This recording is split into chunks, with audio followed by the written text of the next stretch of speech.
नांदेड़ से लड़ रहे हैं, इस तरह से पोस्ट घूम रहे हैं, क्या सच है? देखिए, अगर पोस्ट घूम रही है तो पर्सन भी कुछ होगा उसके अंदर सच्चाई उसमें। और पोस्ट घुमाने वाले जो है वो मेरे नांदेड़ के अहम जिम्मेदार जो है वो लोगों ने ये पोस्ट डाले हैं, क्योंकि उन्हीं की ख्वाहिश है कि नांदेड़ से इस बार लोकसभा का इलेक्शन हमने लड़ना चाहिए करके। नांदेड़ हमारे लिए एक बहुत इंपॉर्टेंट सेंटर है, वहाँ पे मजलिस को बहुत मकबूलियत मिली थी, बहुत अच्छा लोगों का प्यार मिला था जब महाराष्ट्र में पहली मर्तबा मजलिस आई थी। सबसे ज़्यादा कॉरपोरेटर्स हमारे नांदेड़ में ही हुआ करते थे। उसके बाद विधानसभा के भी इलेक्शन हमने लड़े हैं, और इस बार जब बाई इलेक्शन होने जा रहा है महाराष्ट्र के अंदर इकलौता एक लोकसभा की सीट का नांदेड़ के अंदर, तो वहाँ के लोगों की ख्वाहिश है कि नहीं, हमने इस बार मैदान के अंदर उतरना चाहिए।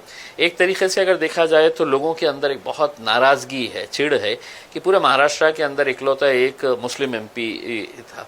उसको हराने के लिए जिस तरीके से राजनीतिक साजिशें की गई है, पैसे का इस्तेमाल किया गया है, तो अब लोगों के अंदर उस चिढ़ को देखते हुए कहीं ना कहीं ऐसा लग रहा है कि नहीं, इम्तियाज़ अली ने इलेक्शन लड़ना चाहिए करके, तो हम उतरेंगे मैदान के अंदर, किस्मत आजमाएंगे। दो ही चीज़ हो सकती है, या तो आप हारते हैं या जीतते हैं, देखेंगे। ओवैसी साहब ने आप पर भरोसा रखकर आपके ऊपर ही सौंपा है कि आप कहाँ से लड़ेंगे, तो आपने वही माहौल क्यों चुनाया, वही विधानसभा का गढ़ क्यों चुना? देखिए, लोकसभा की एक ही बाई इलेक्शन की सीट आई है, वहाँ के जो सिटिंग एमपी है उनकी डेथ के बाद ये बाई इलेक्शन होने जा रहा है। अगर कोई और उससे बेहतर अगर होती कॉन्स्टिट्यूएंसी तो वहाँ पर विचार करे होते, लेकिन चूंकि इकलौती एक सीट है, और जैसा मैंने आपको बताया है कि मजलिस का और नांदेड़ का एक बहुत पुराना रिश्ता रहा है, हमारा बहुत अच्छा ऑर्गेनाइजेशन सेटअप है वहाँ पर, तो हमने नांदेड़ के अंदर जाने का फैसला किए है। आप और जरांगे की मीटिंग हुई थी, वहाँ पर कुछ अहम मुद्दों पे चर्चा हुई, तो कौन से मुद्दे थे और उसके बाद आपने ये ठान लिया कि हमें वहाँ से लड़ना है? देखिए, मैं जरांगे पाटिल साहब से पहली मर्तबा मिला हूँ ऐसा नहीं है। जब उन्होंने अपना आंदोलन शुरू किया था उस वक्त भी मैं उनके गांव गया था। यहाँ पे जब वो एडमिट थे तो 2 मर्तबा मैं हॉस्पिटल जाके उनसे मुलाकात की थी। और इस बार यकीनन जब इलेक्शन के करीब अगर राजनीतिक पार्टी के लोग अगर एक दूसरे से मिलते हैं तो कोई मौसम के बारे में चर्चा नहीं करते हैं। नेचुरल है कि पॉलिटिकल उसके ऊपर ही चर्चा, और जो सोशल माहौल जो चल रहा है महाराष्ट्र के अंदर, इसी के बारे में चर्चा हुई होंगी उसमें, और हमने करे है। और आकर जो भी हमारी चर्चा हुई है हम बाहर आकर बताया है लोगों को, मीडिया के सामने भी हमने, आपने सवाल किया हमने जवाब दिया, हम क्यों आए थे, कैसे आए थे करके। लेकिन जरांगे ने एक बात की थी कि मुस्लिम और मराठा इकट्ठा आएंगे तो सत्ता परिवर्तन हो सकती है।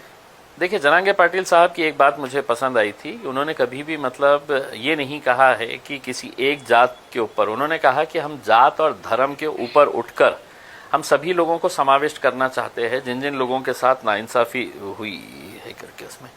और एक अच्छी बात यह है कि जैसा मैं जरांगे पाटिल साहब के बारे में यही कहूँगा कि देखिए, एक समाज, किसी एक मामूली सा आदमी, एक सादा सा आदमी गाँव का, उसके पीछे अगर जा रहा है तो कहीं ना कहीं उसकी जो प्रामाणिकता है अपने समाज के प्रति, इस वजह से पूरा समाज एक आवाज़ के ऊपर उठ के उसके पीछे जा रहा है। तो यकीनन अब हमारी भी सोच यही है कि जितने भी एस्टैब्लिश पॉलिटिकल पार्टीज और एस्टैब्लिश्ड नेता है महाराष्ट्र, लोग हैं तो उनका चेहरा भी नहीं देखना चाह रहे हैं उसमें। आप खुद देखिएगा, अभी जो हुकूमत के अंदर बैठे थे, लोगों ने वोट किसको दिया था, हुकूमत में वो जाके किसके साथ बैठे हैं, किसके साथ दोस्ती कर लिए, किसके साथ गले मिल लिए है करके, तो लोगों का विश्वास अब राजनीति के ऊपर से ही खत्म होता जा रहा है। तो उनको एक ऑल्टरनेट देने के लिए हम सोच रहे हैं क्यों ना एक नया एक समीकरण तैयार किया जाए करके। सिटी का क्या माहौल है, क्योंकि अपने यहाँ पर जो कैंडिडेट्स है एमआईएम की ताकत यहाँ पर अच्छी है, तो उसके बाद कहाँ पर कौन से उम्मीदवार देंगे, इस तरह से क्या? चलिए, शुक्र है आपने माना तो सही है कि एमआईएम की ताकत यहाँ पर अच्छी है, अच्छी ही नहीं है बहुत अच्छी है यहाँ पे, और हम पूरी मजबूती के साथ लड़ेंगे जहाँ जहाँ पर भी लड़ना है। हमने बहुत पहले अपना प्रस्ताव महाविकास आघाड़ी को दिया था, अभी तक उनके पास से कोई बात नहीं आई है। अब हमारी कॉन्स्टिट्यूएंसी, हमारे कैंडिडेट्स पूरे तैयार है।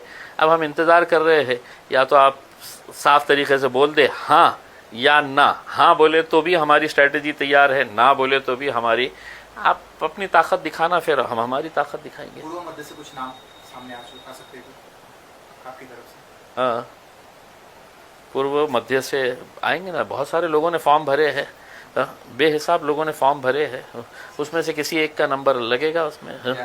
या आप दोनों जगह से लड़ेंगे? हो सकता है, मैं तो क्लियर कहा हूँ ना। अगर मेरे कायद बैरिस्टर असदुद्दीन अवैसी साहब ने कहा कि नहीं सिर्फ लोकसभा लड़ो तो लोकसभा लड़ेंगे, उन्होंने कहा नहीं विधानसभा ही लड़ो तो विधानसभा लड़ेंगे, उन्होंने कहा कि दोनों जगह लड़ो तो दोनों जगह लड़ेंगे, और उन्होंने कहा कि नहीं दोनों जगह मत लड़ो, तुम लड़ो ही मत, तो नहीं लड़ेंगे।